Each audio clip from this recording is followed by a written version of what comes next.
My dear students, আমি তোমাদের ইংরেজি শিক্ষক শুভঙ্কর স্যার। আর আজকে আমরা ক্লাস 11-এর জন্য ব্যাকরণের একটা বেশ সুন্দর পর্ব তুলে নিয়ে এসেছি, যেই জায়গাটা নিয়ে ছাত্রছাত্রীদের মধ্যে অনেক কনসেপশনাল যে গ্রাউন্ডটা সেটা অনেকটাই ছোট। হ্যাঁ, কী করে করব, কেমন করে করব, নানা রকম প্রশ্ন রয়েছে। তাছাড়া ইউটিউবের বুকে যদি আমরা হাঁটি তাহলে দেখতে পাবো যে এমন হাজার হাজার ভিডিওস আপলোডেড আছে যেগুলো এই টপিকটাকে ক্লিয়ার করার জন্য করা হয়েছে। অথচ কিন্তু এখনও বহু ছাত্রছাত্রী যারা টিউশনের পাশাপাশি টিচারের কাছ থেকে কনসালটেশন নেওয়ার পাশাপাশি ইউটিউবে তারা ক্লাস করে, তাদের মধ্যেও কিন্তু এই জিনিস নিয়ে সন্দেহ বা নানা রকম জটিলতা তৈরি হয় বা হয়ে আছে, যেগুলো আমরা বিগত দিন থেকে দেখে আসছি। তা যাই হোক, যেহেতু আমাদের ক্লাস 11 এই টপিকটাকে রাখা হয়েছে গ্রামার সেকশনে, সেই জন্য এই জিনিসটা কিন্তু খুব ভালো করে আমরা শিখব। আর এটা বলে নিই, তোমরা আমাকে দেখতে পাচ্ছ দ্য ডিজিটাল এডুকেয়ারের যে ইউটিউব চ্যানেল, সেই জায়গা থেকে। আর আমরা কিন্তু ক্লাস 11-এর বেশ কয়েকটা পর্ব ইতিমধ্যে কিন্তু তোমাদের সামনে নিয়ে এসেছি, টেক্সট থেকে নিয়ে এসেছি, কবিতা, গদ্য। তো এইগুলো কিন্তু ভালো করে তোমরা দেখো, যেই ভিডিওগুলো আপলোডেড আছে প্লে লিস্টে গিয়ে তোমরা ভালো করে চেক করে সবগুলো দেখো এবং জানাও কেমন লাগছে। যাই হোক, তাহলে কথা না বাড়িয়ে আজকে বলি যে টপিকটা আজকে তোমাদের সামনে নিয়ে এসেছি, সেটা হলো পার্টিসিপল। আজকে আমরা পার্টিসিপলের সংক্রান্ত যে ডাউটসগুলো আছে সেগুলোকে ক্লিয়ার করব এবং পরীক্ষায় জেরান্ড এবং পার্টিসিপলের যে কোয়েশ্চেনগুলো থাকবে সেগুলোতে আমরা একে এক তুলে নেব। ঠিক আছে? এই মানে এই মানসিকতা নিয়ে, এই মনোবল নিয়ে চলো আমরা শুরু করি। আচ্ছা, তাহলে আমরা উপরে লিখে নিলাম পার্টিসিপল।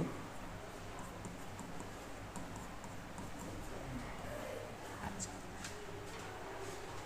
তাহলে প্রথমত যেটা আমাদের জানতে হবে যে পার্টিসিপল আসলে কি, যেটা আমরা প্রথমে জানবো। আচ্ছা, এইটা পার্টিসিপল মূলত একটা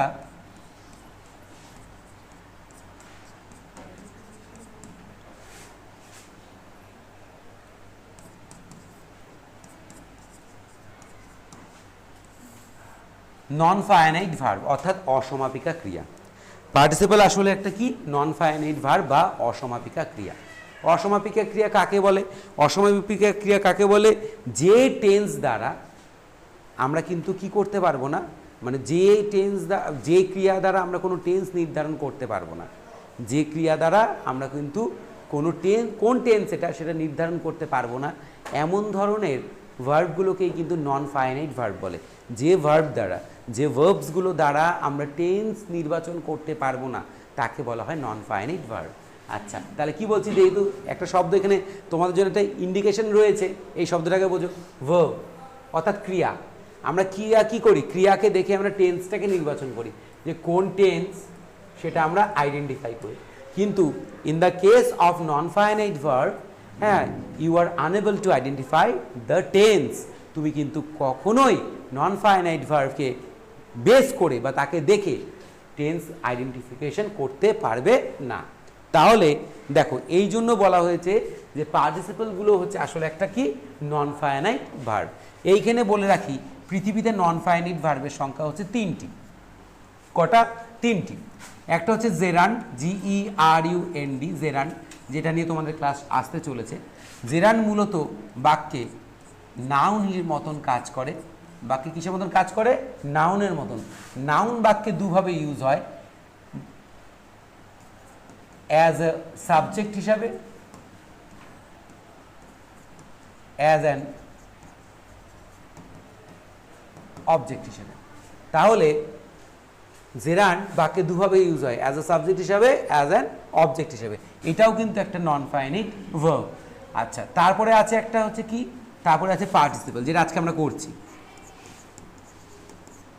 তারপরে করছি আমরা পার্টিসিপল। পার্টিসিপল বাক্যে ইউজ হয় অ্যাডজেক্টিভ রূপে, যেটা কাকে মডিফাই করে? নাউন কিংবা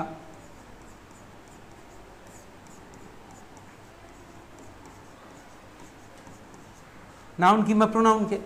অর্থাৎ নাউন বা প্রোনাউনের দোষ, গুণ, আকার, পরিমাণ, সংখ্যা ইত্যাদি, হ্যাঁ, যে প্রকাশ করে দেয় তাকে কি বলা হয়? অ্যাডজেক্টিভ। ঠিক আছে তো? যেমন বিউটিফুল, গুড, হ্যাঁ, এগুলো হচ্ছে অ্যাডজেক্টিভের উদাহরণ। তেমন করে পার্টিসিপলও একটা অ্যাডজেক্টিভ, যেটা কোথার থেকে উৎপন্ন হয়েছে? যেটা একটা নন ফাইনাইট ভার্ব থেকে উৎপন্ন হয়েছে। হ্যাঁ, নন ফাইনাইট ভার্ব থেকে উৎপন্ন হয়েছে মানে কথাটা কি বললাম, কথাটা কি আবার ভুল হয়ে গেল নাকি, এরকম একটা ব্যাপার যদি মনে দাঁড়ায়। মানে নন ফাইনাইট ভার্ব হচ্ছে পার্টিসিপল। পার্টিসিপলের উৎপত্তি হয়েছে কোথা থেকে সেটা তোমরা লিখে নাও।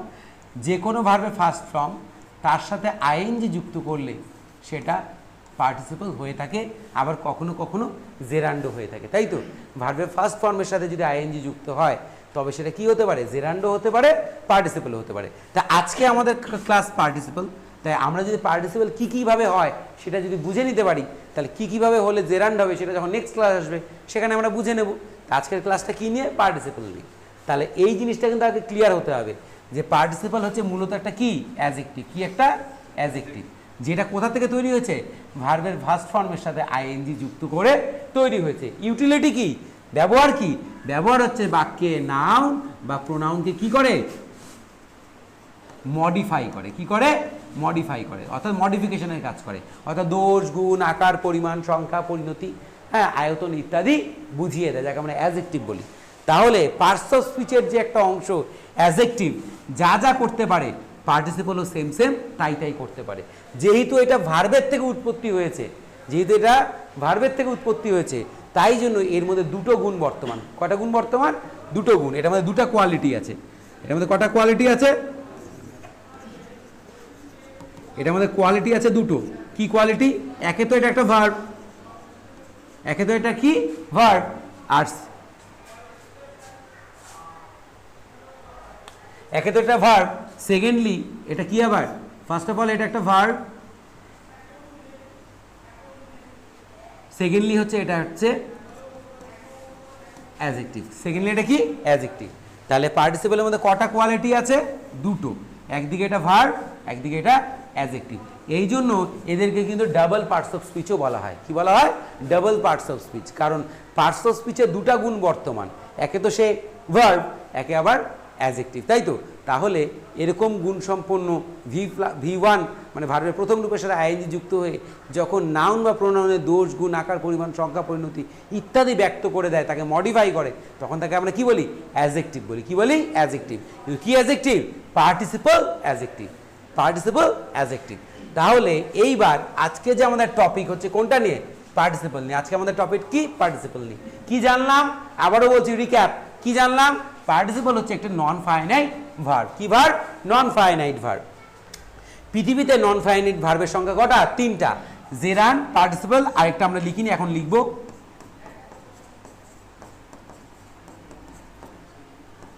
ইনফিনিটিভ। আরেকটা কি, ইনফিনিটিভ। ইনফিনিটিভ মানে 2 + V1, ঠিক আছে। 2 এর পরে ভার্বের প্রথম রূপ, সেটা কি তৈরি হয়, ইনফিনিটিভ। সেটা কি তৈরি হয়, ইনফিনিটিভ। তাহলে এগুলো প্রত্যেকটাই কি ভার্ব, নন ফাইনাইট ভার্ব। আর আজকে আমাদের টপিক কি, পার্টিসিপল। পার্টিসিপলের ইউটিলিটি কি বাক্যে, সে কি হিসাবে ইউজ হয়, অ্যাডজেক্টিভ হিসাবে ইউজ হয়। আদতে এটা কি একটা ভার্ব, আদতে কি একটা ভার্ব, যে কাজ করে কার মতন, অ্যাডজেক্টিভের মতন, যার কাজের উদ্দেশ্যটা কি, নাউন বা প্রোনাউনকে মডিফাই করা। একদম ছোট্ট করে বুঝে নিব, পার্টিসিপল একটা নন ফাইনাইট ভার্ব। পার্টিসিপল হচ্ছে কাজ হচ্ছে নাউন বা প্রোনাউনকে মডিফাই করা, হ্যাঁ, অ্যাজ অ্যান অ্যাডজেক্টিভ হিসেবে। আর এর মধ্যে দুটো কোয়ালিটি আছে, সে ভার্ব হিসেবেও অ্যাক্ট করতে পারে, সে কি অ্যাডজেক্টিভ হিসেবেও অ্যাক্ট করতে পারে। সেই জন্য এদেরকে আমরা কি বলি, ডাবল পার্টস অফ স্পিচ বলে থাকি। কি বলি, ডাবল পার্টস অফ স্পিচ বলে থাকি। আচ্ছা, এবার যেটা আমরা দেখা যাচ্ছে, তা আজকে আমাদের বিষয়টা কি আলোচনা করব, পার্টিসিপল। এবার পার্টিসিপলটাকে আমরা সামনের দিকে তুলে নিয়ে আসবো, ঠিক আছে। এখানে আমরা একটা পেজ অ্যাড করে নিই।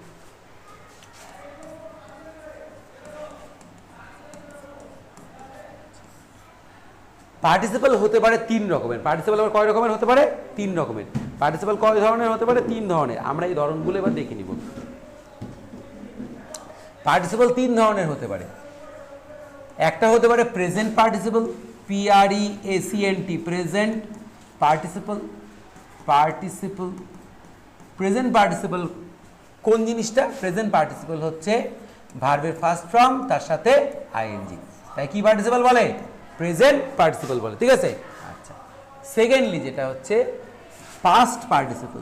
Past participle, past participle. Past participle কোনটা, ভার্বের থার্ড ফর্ম, ভার্বের থার্ড ফর্ম। এবং থার্ডলি যেটা আমাদের আসবে তৃতীয়ত পারফেক্ট পার্টিসিপল। পারফেক্ট পার্টিসিপল, এবার চলে আসবে আমাদের পারফেক্ট পার্টিসিপল। পারফেক্ট পার্টিসিপল কোনটা? Having plus V3, having plus V3, ঠিক আছে?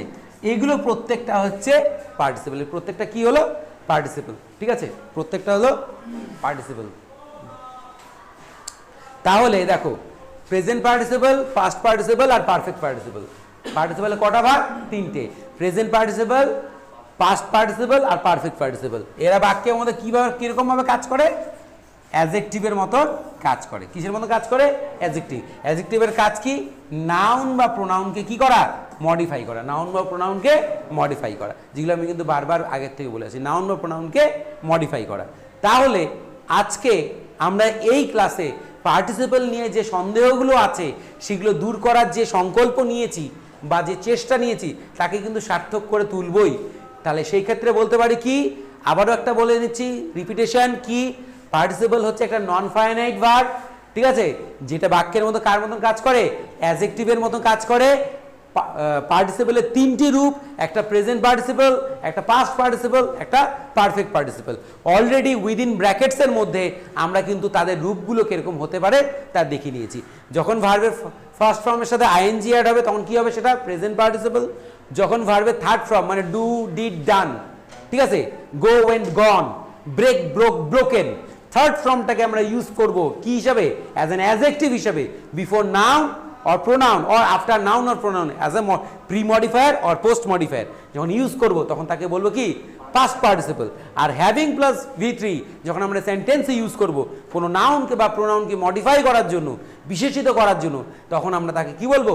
আবার পারফেক্ট পার্টিসিপল বলবো। তাহলে একটা বেসিক ধারণা নিয়ে নিয়েছি, এইবার আমাদের ইন ডিটেলস জানতে হবে। এটা সবাই কিন্তু তোমরা ভালো করে লিখে নিও। এবার চলে যাব পরের ধাপে। আচ্ছা, এবার তাহলে আমরা পার্টিসিপেলের সংক্রান্ত যে পড়াটা শুরু করলাম সেখানে এবার যেটা আমরা যোগ করব সেটা হচ্ছে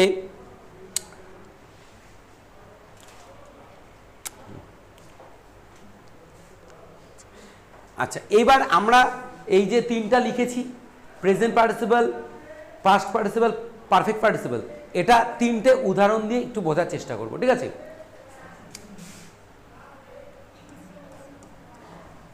উদাহরণগুলো তোমরা সবাই খাতায় লিখবে, যারা অনলাইনে দেখছো তারাও, আর যারা অফলাইনে আছো তারাও।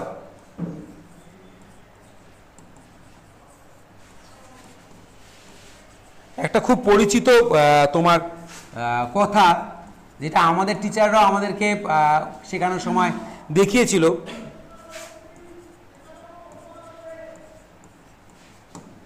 দেখো, a rolling stone gathers no moss. আর রোলিং স্টোন মানে এমন একটা পাথর যেটা কি করতে পারে? রোল করতে পারে, মানে গড়িয়ে যেতে পারে। তা যে পাথরগুলো গড়িয়ে যায় সেখানে কি জমে না? সেখানে শ্যাওলা জমে না। কি জমে না? শ্যাওলা জমে না, সেগুলো শ্যাওলা জমতে দেয় না। গ্যাদার্স নো মস, গ্যাদার্ড মানে জড়ো হওয়া, গ্যাদার মানে জড়ো হওয়া। A rolling stone gathers no moss, rolling stone gathers no moss. দেখো এইবার এই জায়গাটাতে আমরা এই যে শব্দটা রয়েছে সেটা আমরা তো দেখতে পাচ্ছি আইএনজি, তাই তো? কি দেখতে পাচ্ছি? আইএনজি। কোথায় আমাদের আইএনজি যুক্ত শব্দটা? কোথায় আইএনজি যুক্ত শব্দটা? হচ্ছে এইখানে, রোলিং, তাই তো? আর আমরা একটু আগেই দেখে এসেছি কি, যদি ভার্বের ফার্স্ট ফর্মের সাথে আইএনজি হয় তাহলে পার্টিসিপল হতে পারে, জেরান্ডও হতে পারে। কিন্তু আমাদের তো পরীক্ষার হলে কি করতে হবে? আইডেন্টিফিকেশন করতে হবে না? যেহেতু দুটো জিনিস একই রকম। এখন একটা ছোট্ট উদাহরণ দিই, আমি এখানে লিখলাম লাল, আবার এখানেও লিখলাম লাল। এবার কোনটা রং আর কোনটা নাম? আমি যদি বলি এটার মধ্যে একটা নাম আছে একজনের, একটা রং বোঝাচ্ছে, তাহলে সেটা বলা সম্ভব কি যেটার মধ্যে কোনটা রং বোঝাচ্ছে আর কোনটা একটা লোকের নাম বোঝাচ্ছে? সম্ভব না, কারণ দেখতে তো পরস্পর একই রকম। তেমন করে আমাদের এক্সামের হলে যখন সেন্টেন্সের মাঝখানে আমরা V1 প্লাস আইএনজি দেখতে পারবো, যেটা কি?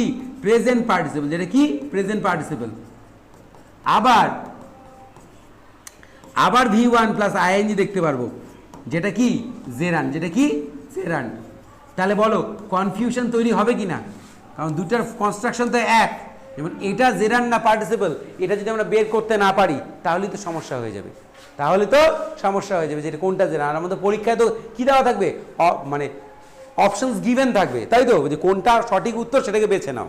সেখানে যদি এই কনফিউজিং যদি কোয়েশ্চেনগুলো আসে তাহলে আমাদের সমস্যা হবে কি না, অবশ্যই। কারণ দেখতে যেহেতু এক, আমি কি করে বুঝবো?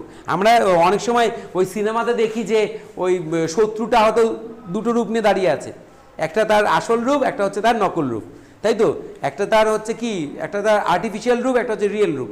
সেখানে হিরো কি করতে পারে, সে বিভিন্ন কারণ বা উপায় ট্রিক করে দেখে নেয় যে না শত্রু এটাই, পরে ওকেই মেরে ফেলে। ওই তখন ওই ছায়াটা বা তার যে প্রতিকৃতি সেটা কি হয়ে যায়, উধাও হয়ে যায়। ঠিক আছে, আমরা এই জিনিসগুলো দেখেছি সিনেমাতে। তেমন করে এটা তো আর সিনেমা না, এটা আমাদের কি প্র্যাকটিক্যাল লাইফ। সেখানে যখন আমাদের ব্যাকরণ শিখতে হবে, সেখানে কিন্তু আমাদের কোনো ভিজুয়াল ইফেক্ট দিয়ে ব্যাকরণ শিখতে হবে না, আমাদের বেসিক ক্লিয়ার করে শিখতে হবে। আর আজীবন এটা মাথায় রাখতে হবে যে কেউ যদি আমায় প্রশ্ন করে যে কোনটা পার্টিসিপল কোনটা জেরান্ড, আমি যেন মাথা নত করে না থেকে তাকে পর্যাপ্ত প্রমাণ বা তথ্য দিয়ে বুঝিয়ে দিতে পারি যে দাদা বা দিদি বা স্যার বা ম্যাডাম যেটাই বলছো না কেন, যে তোমরা যে বলছো আমাকে যে কোশ্চেনটা বলেছো সেটার মধ্যে এটা V1 + ing এটা পার্টিসিপল এই কারণে, এটা জেরান্ড এই কারণে, ঠিক আছে, এটা যাতে বলতে পারো। তো সেই জায়গাটা কিন্তু আমরা শিখবো আজকে, ওই জন্যই কিন্তু জোর দেওয়া। আর তোমাদের যাতে সমস্যাটা না হয় সেটার দিকে কিন্তু বিশেষভাবে নজর দিয়েই ক্লাসটা আনা, যে কারণ পরীক্ষায় পার্টিসিপল আর জেরান্ড রিলেটেড একটা কোশ্চেন কিন্তু থাকবেই 100%। তাহলে দেখো এবার বলছে রোলিং স্টোন, তাহলে এবার আমরা প্রমাণ করব যে এটা পার্টিসিপল কিনা, এবং পার্টিসিপল কিনা তারপরে পার্টিসিপল আবার তিনটা ভাগ আছে, present participle, past participle, perfect participle, এটার মধ্যে কোনটা। তো একটা ডাউট তো ক্লিয়ার হয়ে যাচ্ছে, যদি পার্টিসিপল হয় তাহলে এটা প্রেজেন্ট পার্টিসিপল হবে, যদি হয়, কারণ ভার্বের ফার্স্ট ফর্মের সাথে আমরা আইএনজি দেখতে পাচ্ছি। ফার্স্ট ফর্ম কোনটা, রোল, ফার্স্ট ফর্ম কোনটা, রোল, এটা ভার্বের ফার্স্ট ফর্ম, তাই তো, তার সাথে কি অ্যাড হয়েছে, আইএনজি ওয়ার্ডটা অ্যাড হয়েছে, হ্যাঁ আইএনজি ওয়ার্ডটা অ্যাড হয়েছে। তো এবার দেখি এটা তো যদি পার্টিসিপল হতো তাহলে কি পার্টিসিপল হতো, প্রেজেন্ট পার্টিসিপল হতো। এবার কিভাবে পার্টিসিপল বের করব, কিভাবে পার্টিসিপল বের করব, আচ্ছা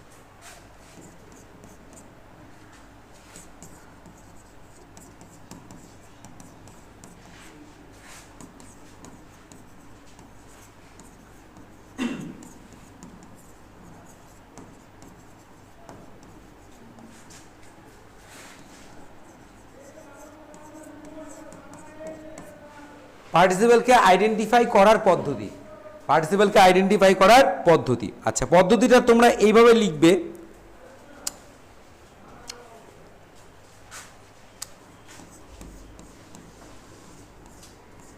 noun plus be verb, be ভার্বগুলো আমি লিখে দিচ্ছি এখানে, এম ইজ আর, এটা প্রেজেন্টের বি ভার্ব, এটা প্রেজেন্ট, আর হচ্ছে ওয়াজ, ওয়্যার, এগুলো হচ্ছে পাস্টের বি ভার্ব, এগুলো পাস্টের বি ভার্ব, ঠিক আছে, প্লাস V1 + ing। এই যে ফর্মুলাটা দিলাম, টেকনিকটা দিলাম, এই টেকনিকটা অ্যাপ্লাই করে তুমি শত শত বাক্যের মধ্যে ব্যবহৃত যে আইএনজি ওয়ার্ড সেটা পার্টিসিপল না জেরান্ড সেটা ডিকোড করতে পারবে, ঠিক আছে। খুব ইফেক্টিভ একটা মেথড, এই মেথডটাকে যদি তুমি অ্যাপ্লাই করো, you can 100% identify a participle within a sentence, একটা বাক্যের মধ্যে থাকা পার্টিসিপলকে তুমি নির্ভুলভাবে আইডেন্টিফাই করতে পারবে। এইবার নিয়মটা বা ট্রিক্সটা যেটা আমি তোমাদের দিয়েছি সেটা একটু ভাঙিয়ে দিই। যেহেতু আমাদের পরীক্ষা খুব তাড়াতাড়ি, আমাদেরকে এমন টেকনিক্যাল ওয়েতে পড়তে হবে যেটা আমাদেরকে হেল্পফুল হবে এবং কম সময় নেবে। তো সেই যাত্রায় আমরা নেমেছি, দেখি আমরা এগুলো করতে পারি কিনা। তাহলে দেখো তো, এই সবাই ভালো করে দেখো, এখানে কোন শব্দটা নাউন আছে এইটুকুনি জায়গার মধ্যে, স্টোন, কোনটা, স্টোন, এটা তো নাউন তাই না, পাথর নাউন না। আচ্ছা সেই নাউনটাকে কোথায় লিখবো, প্রথমে লিখবো কি লিখবো, স্টোন লিখবো, ঠিক আছে, স্টোন লিখলাম। এবার কি বসা করতে হবে, বি ভার্ব, স্টোন কটা আছে, একটাই আছে, অ্যামিজারের মধ্যে কোনটা বসবে, ইজ, কোনটা বসবে, ইজ, স্টোন ইজ হলো। তারপরে যে আইএনজি যুক্ত ওয়ার্ডটা, আইএনজি যুক্ত ওয়ার্ডটা কোশ্চেনে কোথায় আছে, রোলিং, কোথায় আছে, রোলিং, ROLLING, রোলিং।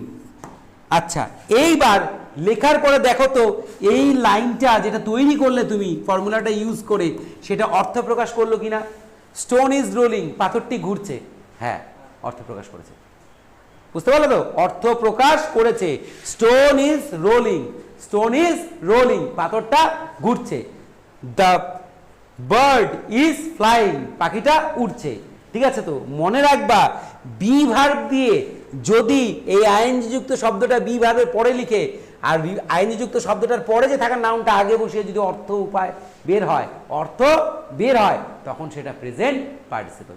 আর চিনতে ভুল হবে? আর চিনতে কিন্তু ভুল হবে না। আর একটা বাক্যেও চিনতে ভুল হবে না, যদি বের হয় তবে সেটা কি? Present participle. যদি বের হয় তবে সেটা প্রেজেন্ট পার্টিসিপল। ঠিক আছে, এইবার তোমাদেরকে একটা সেন্টেন্স আমি লিখে দেখাবো যে তোমরা কেউ বলতে পারো, আমার প্রিয় ভাই বোনেরা এরকম বলতে পারে যে দাদা এরকম একটা সেন্টেন্স আমি বলছি বা তুমি বলো যেটা হবে না, প্রেজেন্ট পার্টিসিপল হবে না, মানে এইভাবে লিখলেও হবে না, তাহলে সেটা কি হবে? জেরান। তাহলে কি হবে? জেরান। চলো আমরা সেই পর্বটা একটু চট করে এখানে বক্সের মধ্যে দেখিনি। এটা তোমরা বুঝেছো তো?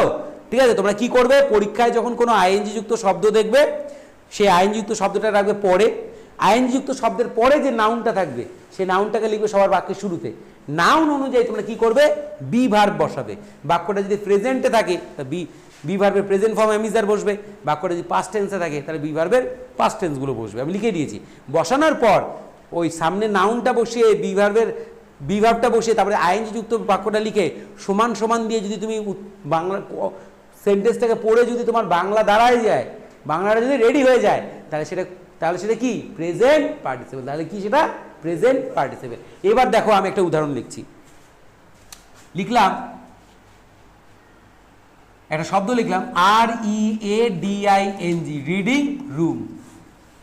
Reading room. তাই দেখো এখানেও আইএনজি যুক্ত শব্দ আছে। কোথায় আছে?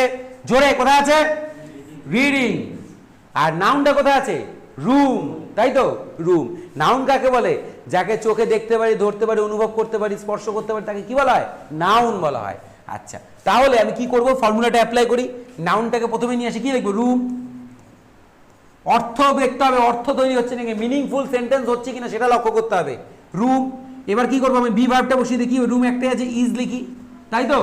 এবার আইএনজি যুক্ত শব্দটা বসিয়ে দিই, READING। আচ্ছা, এবার দেখো রুম ইজ রিডিং, কক্ষটি পড়ছে। কক্ষ কোনদিন পড়ে? The sentence does not make a complete sense, it means, এটা কিন্তু কি? পার্টিসিপল নয়, এটা কি? জেরান্ড। যখনই মিলবে না তখনই কি? সেটা জেরান্ড। আর মিলে গেলে পার্টিসিপল। কেমন? ভালো লাগলো তো? একটা পরীক্ষায় আসা যে কোনো প্রশ্ন কোনো দিনও আর তোমাদের কেউ ঠেকাতে পারবে না। আমি না আধা ঘন্টার ক্লাস করেছি না 1 ঘন্টা কথা বলেছি, আমি খালি সামনে দু একটা ডিটেলস দিয়ে একটাই ট্রিক্স শিখিয়েছি। এই ট্রিক্স তুমি অ্যাপ্লাই করবে, অ্যাপ্লাই করলে পরে তোমার যতগুলো পার্টিসিপেল আসবে বা যেগুলো যেখানে যেখানে পার্টিসিপেল থাকবে তুমি নির্ভুলভাবে সেটাকে আইডেন্টিফাই করতে পারবে। এখানে আমার ছাত্রছাত্রীরা আমাকে বলে যে দাদা তাহলে বলে দাও জিরানটা কি নিয়ে বের করতে হবে বা জেরানটা কি নিয়ে বের করতে হবে। যেমন করে noun B verb plus V1 plus ING লিখে আমরা পার্টিসিপেল বের করতে পারি, তাহলে জেরানটা কিভাবে বের করে সেই ট্রিক্সটাও শিখিয়ে দাও। অবশ্যই শিখিয়ে দেবো, সেই নিয়মটাও তোমাদের আমি এখানে দেখিয়ে দিচ্ছি। সেটাও তোমরা খাতায় কি করো? পেন এন্ড পেপার দিয়ে লিখে নাও, ঠিক আছে? ওটাও দেখে নাও।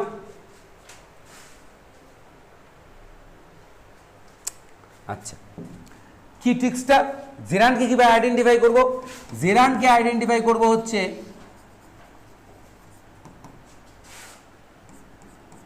Noun plus for plus V1 plus ING। আগেরটা কি ছিল? Noun plus V verb plus ING। এবার কি আসছে? Noun plus for plus V1 plus ING। এইবার দেখি ওই যেটা লিখেছিলাম রিডিং রুম, ওটাকে ভাঙিয়ে লিখি তো কি হয়? প্রথমে কি লিখবো? এখানে ছিল কোশ্চেনটা কি ছিল? রিডিং রুম ছিল। কি ছিল? READING, reading room. এটাই ছিল তো? এটাই ছিল তো? এখানে নাউন কোনটা? রুম। লিখে নি এখানে রুম। এবার কি বসাবো? ফর। এবার ING যুক্ত শব্দটা কোথায় আছে? রিডিং। দেখো মানে হচ্ছে নাকি? রুম ফর রিডিং, পড়ার জন্য ঘর, পড়ার জন্য ঘর, খাওয়ার জন্য থালা। মানে আসছে তো? হ্যাঁ অবশ্যই আসছে। অর্থাৎ যে রুমটা সেটা ব্যবহারটা কিসের জন্য? পড়ার জন্য। হ্যাঁ মানে পাচ্ছি। তার মানে নাউনের পর ফর লিখে আইএনজি যুক্ত শব্দ বসিয়ে যখন মানে পাবো তখন সেটা জেরান্ড। নাউনের পরে বি ভার্ব লিখে যখন আইএনজি যুক্ত শব্দ পাবো, লিখে অর্থ আসবে, তখন সেটা কি পার্টিসিপল। ঠিক আছে, তার মানে এই দুটো পথই কিন্তু কার্যকর। ঠিক আছে, আমি যদি এইভাবে মানে পেয়ে যাই তাহলে সেটা জেরান্ড, আর পার্টিসিপলদের যদি মানে চলে আসে তাহলে পার্টিসিপল, না আসলে কি হবে সেটা জেরান্ড। যেমন এটাকে যদি আমি পার্টিসিপল দিয়ে করি, কি লিখি, রুম ইজ রিডিং, পার্টিসিপলের যে ডিকোডিং ফর্মুলাটা সেটা যদি লিখি রুম ইজ রিডিং, কক্ষটি পড়ছে, কক্ষ কখনো পড়ে না। The sentence does not make a sense, or this sentence makes a clear sense, room for reading, it means the room is used for reading। এই রুমটা কিসের জন্য ব্যবহার করা হয়, পড়ার জন্য ব্যবহার করা হয়। তার মানে এটা কি একটা জেরান্ড, এটা কি জেরান্ড। জেরান্ড বাক্যে কি হিসাবে কাজ করে, নাউন হিসাবে কাজ করে। নাউন হিসাবে সেন্টেন্সে নাউন যেখানে যেখানে বসতে পারে, জেরান্ডও সেখানে সেখানে বসতে পারে। মনে রাখবা নাউন বাক্যে দু জায়গায় বসে, একটা হচ্ছে ভার্বের আগে সাবজেক্ট হিসাবে, ভার্বের পরে অবজেক্ট হিসাবে। তা যেখানে যেখানে নাউন বসতে পারে সেখানে সেখানে কে বসতে পারে, জেরান্ড বসতে পারে। আর পার্টিসিপল কোথায় বসে, নাউন বা প্রোনাউনকে মডিফাই করতে, তার আগেও বসতে পারে পরেও বসতে পারে। যেমন এখানে দেখো রোলিং স্টোন, স্টোনটা নাউন ছিল, স্টোনটাকে মডিফাই করেছে কোন শব্দটা, রোলিং শব্দটা। আমরা বুঝতে পারছি যে পার্থক্যটি কি, ঘূর্ণমান, পার্থক্যটি ঘূর্ণায়মান। বুঝতে পারলো তো? আচ্ছা, ক্লিয়ার? ক্লিয়ার আছে? কোনো প্রশ্ন, কারো কোনো জিজ্ঞাসা? এটা কিন্তু একদম খুব সিম্পল ট্রিকে বোঝালাম, কিন্তু একদম শর্ট ট্রিকে কি করে তোমরা জিনিসটাকে আইডেন্টিফাই করবে। হয়ে গেল? আচ্ছা, এইবার আমরা কিন্তু আরো একটা দুটো উদাহরণ দেখে নিই। ঠিক আছে তো? আচ্ছা, তাহলে আমাদের কনসেপশনটা ক্লিয়ার হয়ে যাবে।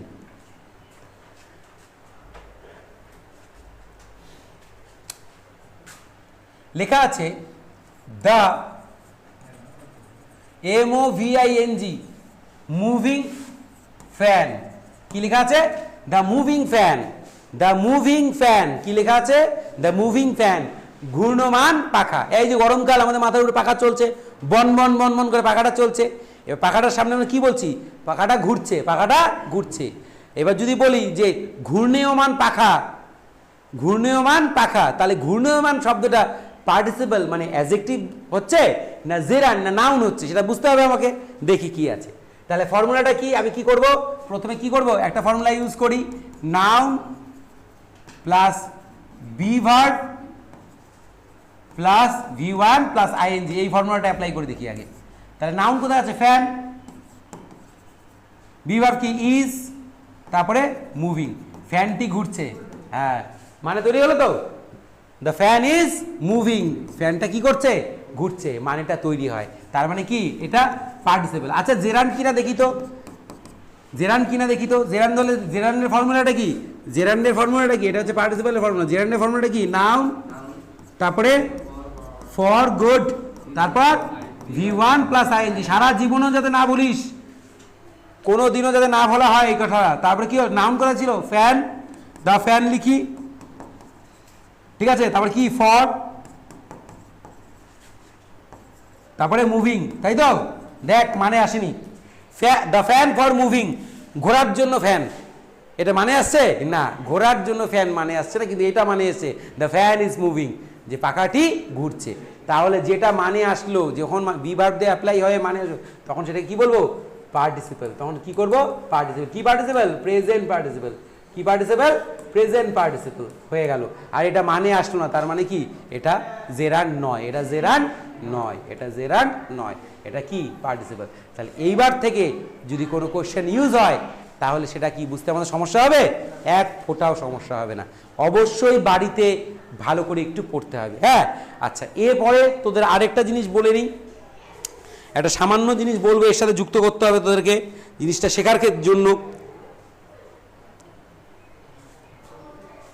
আচ্ছা, যেমন আরেকটা জিনিস তোমরা এখানে লিখে নাও, তাহলে ব্যাপারটা তোমাদের ক্লিয়ার হয়ে যাবে। আর একটা পেজ দিয়ে নিচ্ছি, এরকম করে বাড়িতে এখন তোমাদের যে পাঠ্যগুলো আছে, গল্প কবিতাগুলো ক্লাস 11-এ, প্রত্যেকটা লাইন ধরে ধরে যেখানেই আইএনজি যুক্ত শব্দ দেখবে শিলোকে এরকম করে অ্যাপ্লাই করে করে দেখতে হবে। ঠিক আছে, পরীক্ষায় কিন্তু 1 নম্বর 100% কমন, সেটা তোমরা নিজেরাই তৈরি করবে। ঠিক আছে, কারুর ভরসা করতে হবে না, টিচার আমাদের কারুর ভরসা করতে হবে না, তোমরা নিজেরটা নিজেই তৈরি করতে পারবে। খালি কনসেপশন বোঝো, গ্রামার দেখো আর করো। এখন থেকে কিন্তু তোমাদের আর কোনো ভুল হবে না, ঠিক আছে তো? কোনো ভুল হবে না কিন্তু, এটা মনে রেখো।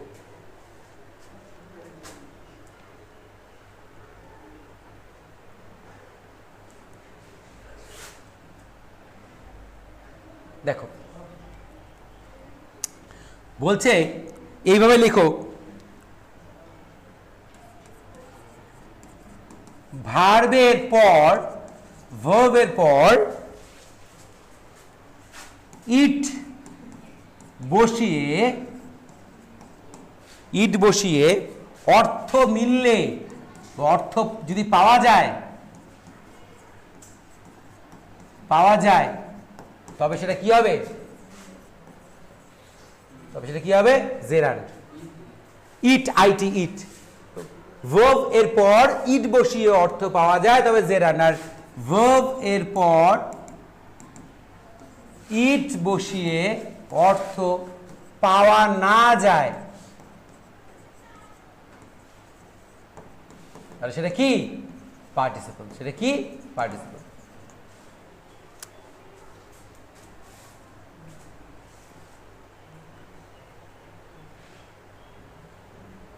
সেটা কি? পার্টিসিপল। খুব ভালো করে মনে রাখবি, যে কোনো সেন্টেন্সে ভার্ব যে আছে তারপরে যদি কোনো আইএনজি যুক্ত শব্দ থাকে, সেই আইএনজি যুক্ত শব্দটাকে তুলে দিয়ে যদি ইট বসিয়ে মানেটা হয়ে যায় তাহলে কি সেটা? জেরান্ড। আর যদি মানেটা না হয় তাহলে সেটা কি? পার্টিসিপল। একদম ক্লিয়ার? আচ্ছা, এবারে আমি দেখ একটা উদাহরণ লিখবো। দেখ, একদম একদম ক্লিন উদাহরণ। I like, READING, I like reading. আমি পছন্দ করি কি? পড়তে। আমি কি করি? পড়তে পছন্দ করি। এই বাক্যে ভার্ব কোথায়? লাইক, পছন্দ করা। তারপরে কি আছে? রিডিং আছে, তাই তো? এখানে আইএনজি যুক্ত শব্দ আছে, তার মানে কি? এটা কি হতে পারে? এটা জেরান্ডও হতে পারে, এটা পার্টিসিপল হতে পারে। জেরান্ড হলে নাউন হবে, পার্টিসিপল হলে অ্যাডজেক্টিভ হবে, তাই তো? আচ্ছা, এবার ফর্মুলাটা অ্যাপ্লাই করব। এখানে তো আমি আগের ফর্মুলাটা চালাতে পারছি না। আগের ফর্মুলাটা চালাতে পারবো না, কেন বলো তো? কারণ এর পরে যে আর কোনো নাউন নেই। যখন এর পরে নাউন থাকবে তখন আমি ফর্মুলাটা চালাতে পারবো, যে নাউন প্লাস বিভার প্লাস আইএনজি যুক্ত। কিন্তু এখন তো কি হয়েছে? এই আইএনজি যুক্ত শব্দ দিয়েই শেষ, তাই না? তাহলে এখন তখন সেই জায়গাটার জন্য কোন নিয়মটা? এই নিয়মটা। এবার দেখ, আমি এটাকে অ্যাপ্লাই করে দেখি তো হয় নাকি। কি লিখবো? আই লাইক, আর কি বলেছি? আইএনজি যুক্ত শব্দটা এখন কি রিপ্লেস করবো? কি দিয়ে? ইট দিয়ে। কি দিয়ে করবো? ইট দিয়ে। আই লাইক ইট, আমি এটা পছন্দ করি। মানে আসছে তো? আমি এটা পছন্দ করি, মানে আসছে তো? I like it. তাহলে কি এটা কি হলো? এটা যখন মানে আসলো তাহলে কি? এটা জেরান্ড। যখন মানে আসলো তখন হচ্ছে জেরান্ড। আর যদি মানে না আসে তখন কি হবে? পার্টিসিপল। চলো তাহলে ওটাও একটা দেখে নিই, তাহলে না হয়ে গেল। লিখো, I am believing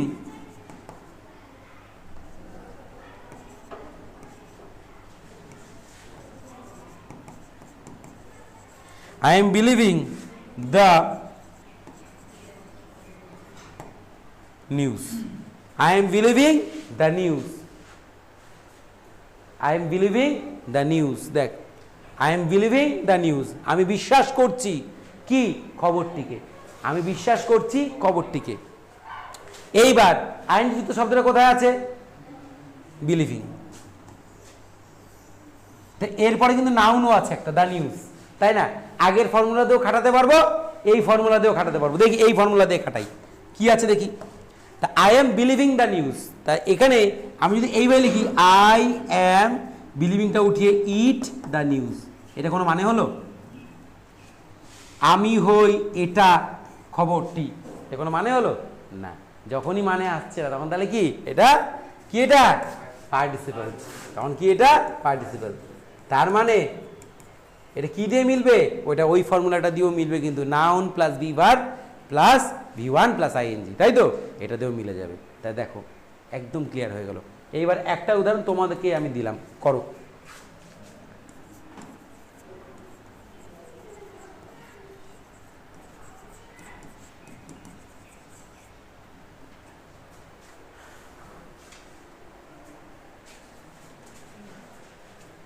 She came walking, সে আসলো হাঁটতে হাঁটতে, সে কীভাবে আসলো?